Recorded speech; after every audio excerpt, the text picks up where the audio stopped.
This video is brought to you by patreon.com/worsttake. Get access to exclusive live streams and Discord servers, on-screen shoutouts, and early access to some videos when you join now. Help make sure that we can continue to make content like this by supporting the Patreon. Links are in the description down below.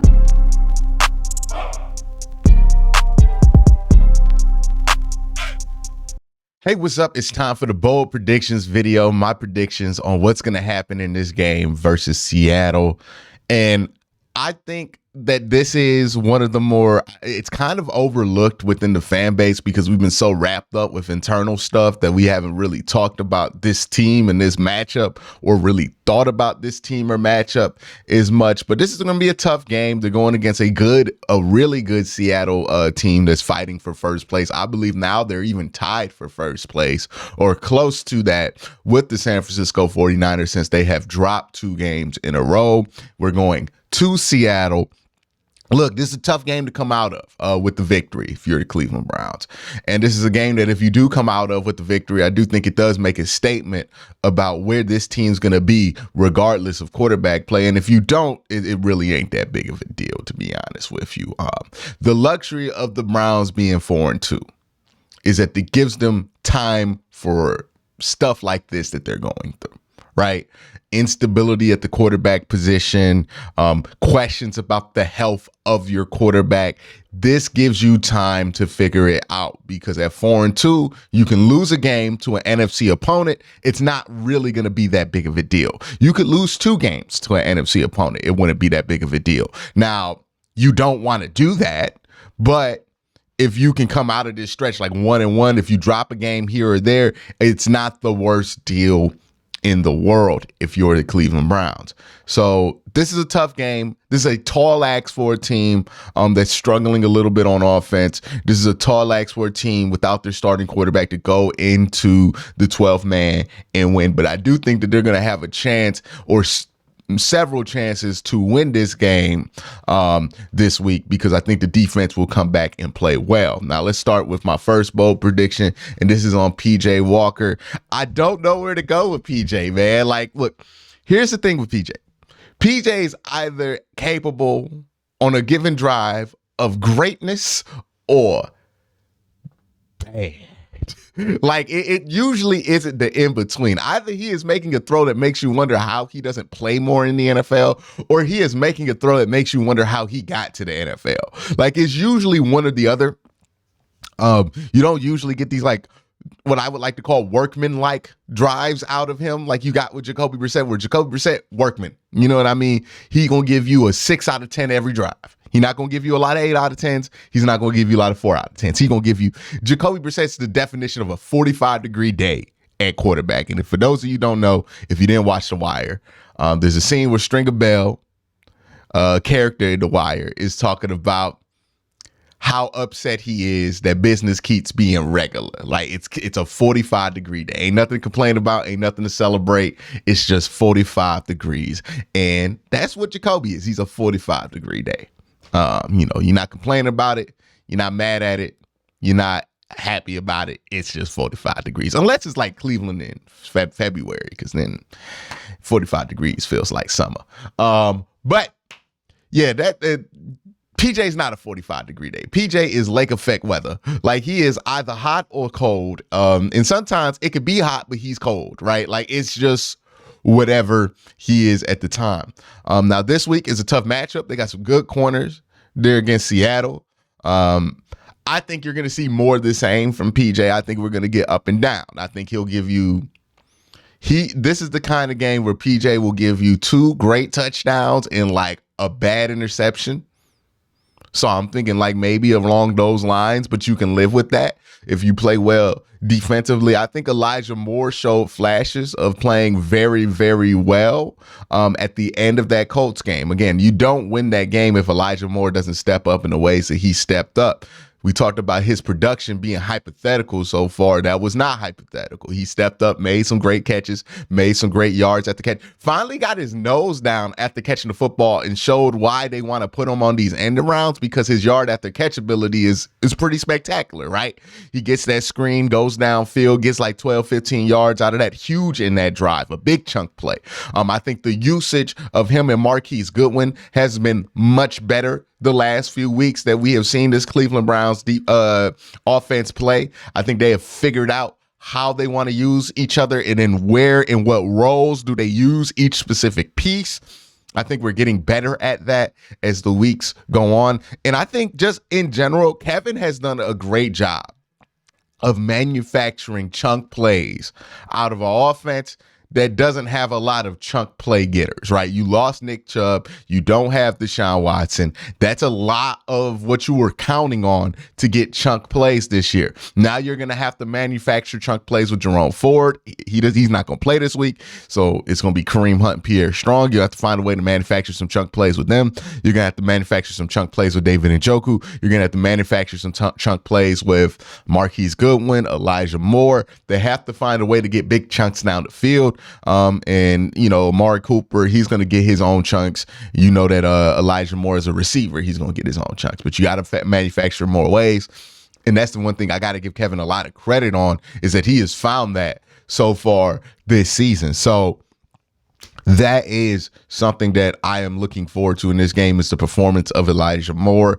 Pierre Strong and Kareem Hunt, I think, will be a fine running back tandem. I think we're going to get to a point where we use Pierre Strong, Jerome Ford when he comes back, and Kareem Hunt as a three-headed tandem in a way that really helps us run offense. I think the roles in which, not Nick Chubb, Kareem Hunt is best for is as a short yardage back. You saw that in Indy, 2 short yardage touchdowns, 1 to win the game. He's a great short yardage back because he don't dance back there. He just get his head down and go. Okay, so he's a great short yardage option there for the Cleveland Browns, and I think that's going to be the main bulk of his stuff, right? 3rd and short, 4th and short, or a 3rd down back. I think he's also pretty good for that role as well, but I think they like Jerome Ford in that role just a little bit better. Jerome will get the feature carries. He'll get the bulk of the carries, I think 10 to 12 of those carries. And I think Pierre Strong, you know, if you are on like a 1st down, or if you have a longer developing run play where it requires a lot of vision, and patience to open up. So some of the wide zone stuff, you know, some of that outside run stuff that I like to do, I think Pierre Strong fits that style because he runs more like Le'Veon or Dearness Johnson, and in that patient style. It's not necessarily great for short yardage. It's not necessarily great for 1st down. I just said 1st down, but it's not great for 1st down. Sorry for saying that. It's not great for 1st down. It's something that, like, hey, if you think you can hit a chunk run, you might want to put Pierre Strong in there. But I think that's going to be the natural 3-headed rotation. I think you'll end up being fine with that as long as you're running out of different fronts and being creative with how you do it.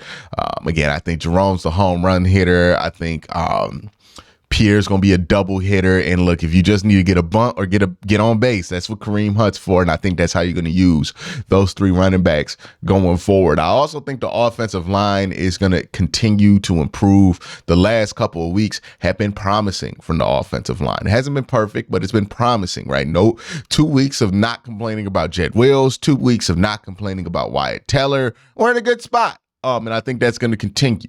I think the offensive line is finding some consistency with each other. They're getting that chemistry on the right side, and even on the left side, they're starting to develop that chemistry. They don't do great with these twist stunts. They still struggle to communicate out of that, but I think that will get better as time goes on. And some of the little stuff in the run game that they need to clean up, I think that will all be cleaned up as time goes on. It looks like it's pointing that direction. Now, we know Jed Wills' issue isn't normally against these teams that you play once every 4 years.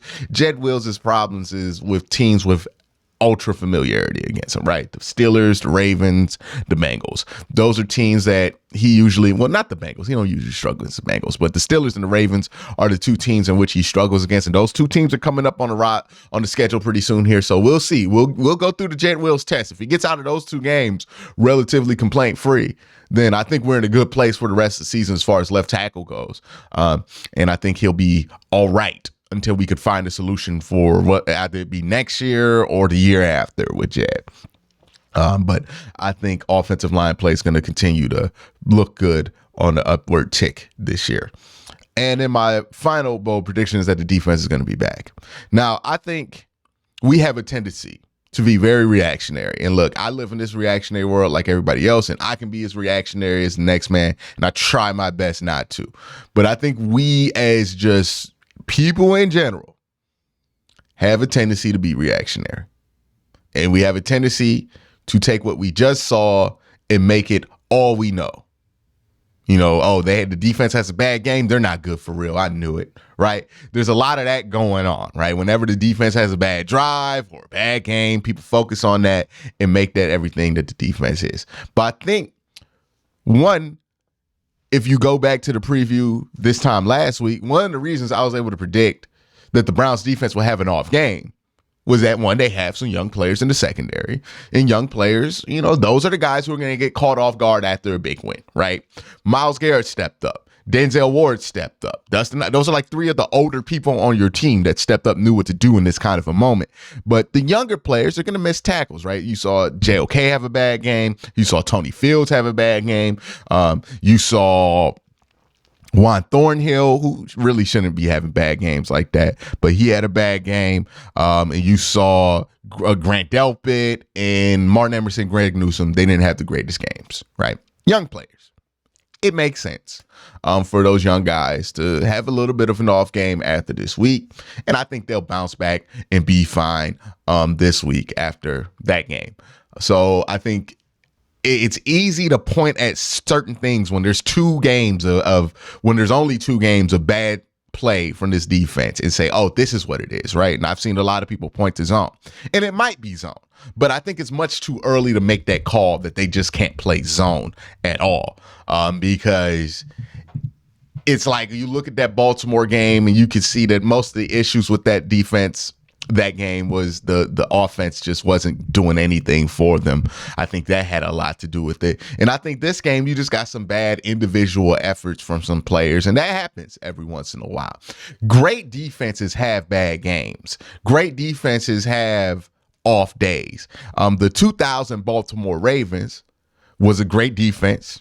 They had bad days, right? They had a game where they gave up 36 points to Mark Brunell in the Jacksonville Jaguars. The 85 Bears gave up 28 to a 2-14 Tampa Bay Buccaneers team. Great defenses have bad days. You know, I think history makes us forget and makes us think that nothing went left for these teams that they make documentaries about and these teams that they make stories about. They do a great job of portraying it in a way that's unrealistic. But the truth is that every great defense has a bad day. Every great defense has an outlier day. It is this Browns defense's job to make sure that that's an outlier day. If they want to be one of these great defenses, it's not good enough to just put up the numbers. They have to make sure that this day that they had against the Colts is an outlier.